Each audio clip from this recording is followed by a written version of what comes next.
Ergonomics has been very good for me.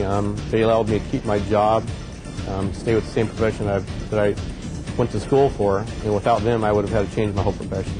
In my opinion, this is a lot better. A lot better. Just through sheer repetition, we've developed methods that have kept us from becoming injured. You want to come to work and do the job now because it's a lot easier and you don't have to worry about getting hurt.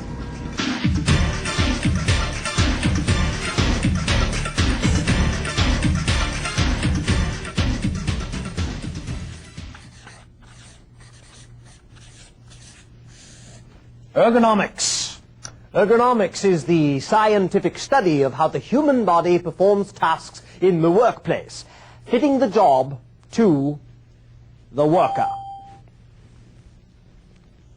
The goal of ergonomics is to create jobs, tools, equipment, and workplaces to fit the worker. It has been scientifically proven that ergonomics can actually reduce the risk of some types of injuries. These injuries are called work-related musculoskeletal disorders, or WMSDs. There are many things that everyone does on the job and at home that could contribute to WMSD if they are done for long enough periods of time. Risk factors include working in awkward postures, using high hand force, performing repetitive motions, using your hand or knee to make repeated impacts, heavy, frequent or awkward lifting, and exposure to moderate to high levels of vibration. Just because your job has risk factors doesn't mean that you're going to have a WMSD though. In fact, a little bit of exposure to some risk factors can actually be good for you.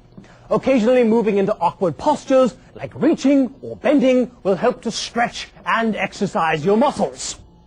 Whether or not a risk factor will result in a WMSD depends on the duration, the frequency, and the intensity of whatever it is you are doing. How long, how often, and how much. The longer you're exposed to risk factors, and here we're talking about hours per day, not just minutes, the more likely an injury will occur. You are also more likely to be injured if you have more than one risk factor at the same time. Now, let's take a closer look at each risk factor. Awkward postures. To understand what an awkward posture is, it helps to understand the opposite. Good posture. A good posture is one that places the least amount of stress on your joints and muscles. This is referred to as neutral posture. It takes the strain out of your muscles and joints, allowing them to work more efficiently. While neutral posture places the least stress on your body, it wouldn't be good for you to stay in that position all day. Your body was designed to move around and is much happier when it is active. Some parts of your job may require you to move into or maintain postures that aren't neutral. They include things like working with your hands over your head or your elbows above your shoulders. Repeatedly moving in and out of this posture could lead to a shoulder or elbow WMSD. Holding your arms up overhead without bringing them down can also cause problems.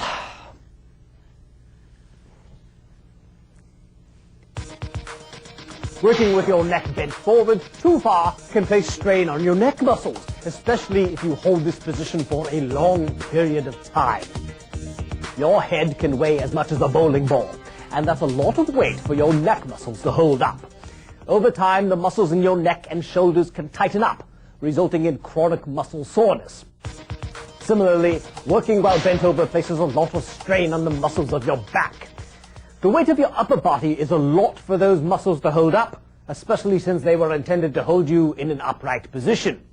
Bending over like this also increases the pressure on the discs of your spine. Squatting is a good alternative to bending at the waist, but only for short periods of time. If you squat for too long, it builds up the pressure behind the kneecap, and it can cause damage to the knee. Kneeling is another way to get down low, but it also causes pressure to build up behind the kneecap.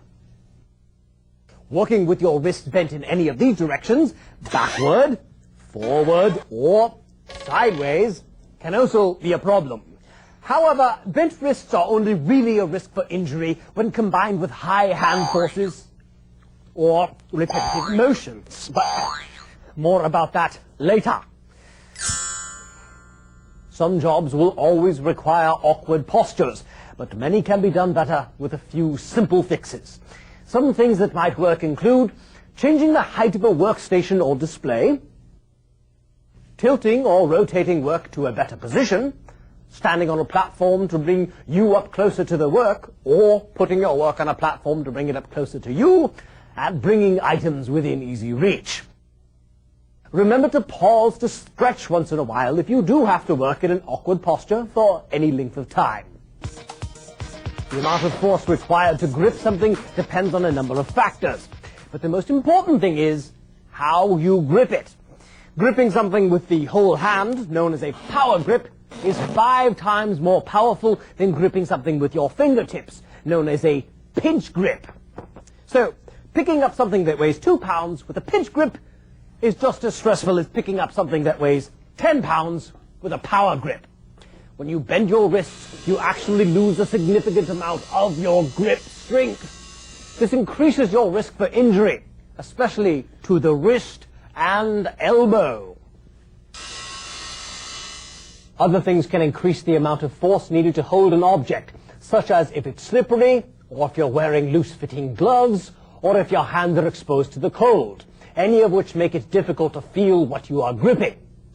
One of the best ways to reduce grip force is to use power grips instead of pinch grips whenever possible.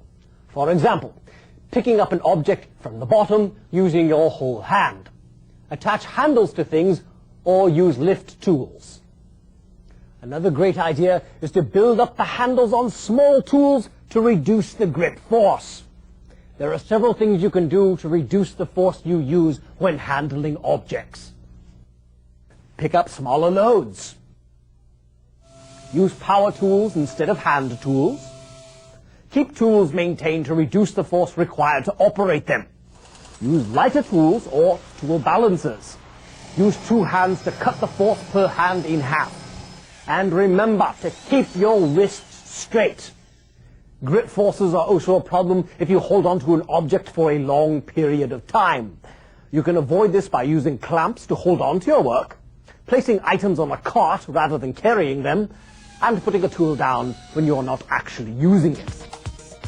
Motions are considered highly repetitive when you use a part of your body to make the same motion over and over again without pauses. Most repetitive motions involve the hand, wrist, elbow, shoulder, and neck.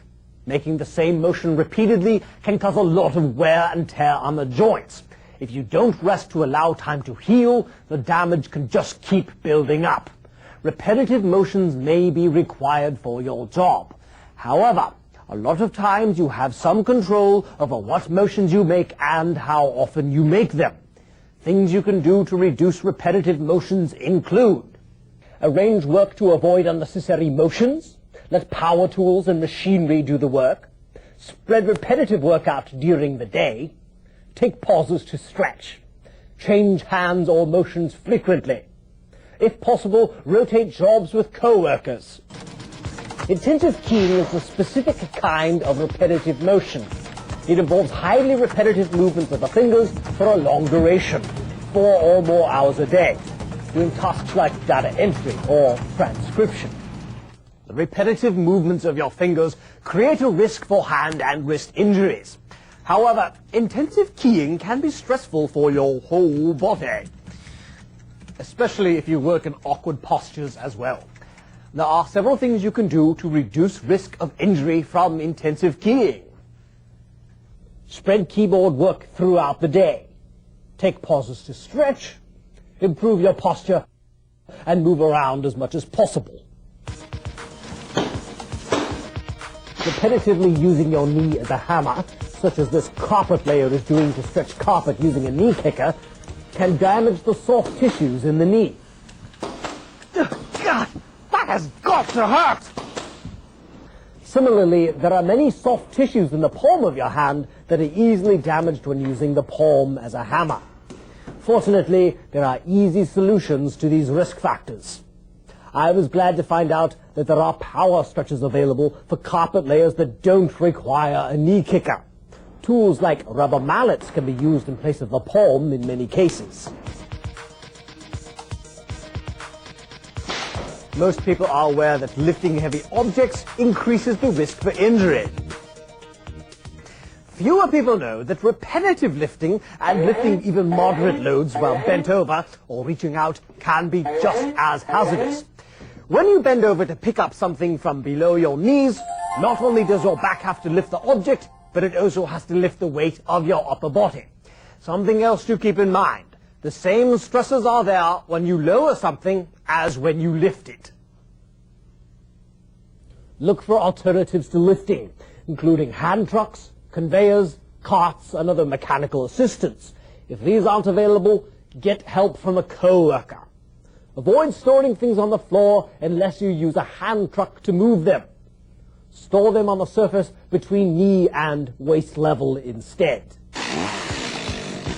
Power tools can transmit vibration to the hands and arms. Not surprisingly, this has a number of effects on the body. If you're exposed to enough vibration, it can cause damage to the blood vessels and nerves in your hands and arms. Vibration also tends to make the muscles tighten up. The tighter you grip the tool, the more vibration gets transmitted to your hands and arms, making injury more likely to occur. It takes quite a bit of vibration to actually cause an injury. But if you use a lot of power tools, you should take all the steps you can to reduce your exposure. Use low vibration tools if they are available. Keep your tools well maintained and keep your hands warm. This increases the blood flow and minimizes the damage that vibration can cause. Ergonomics. Remember, it's a tool you can use to make your job healthier and better. By applying ergonomics, risk factors can be reduced and WMSDs prevented. You are the expert when it comes to your job, and you can play an important role in your company's ergonomics efforts. There are a lot of changes that you and your employer can make to the way that you do your job that will make it more enjoyable. And there's nothing wrong with that. Thanks for your time and attention. Oh, there you are, dear boy. Where did you get that cookie? Take me to the cookies. What do you mean that's the last one? Give me a bite. Give me that. Come back here.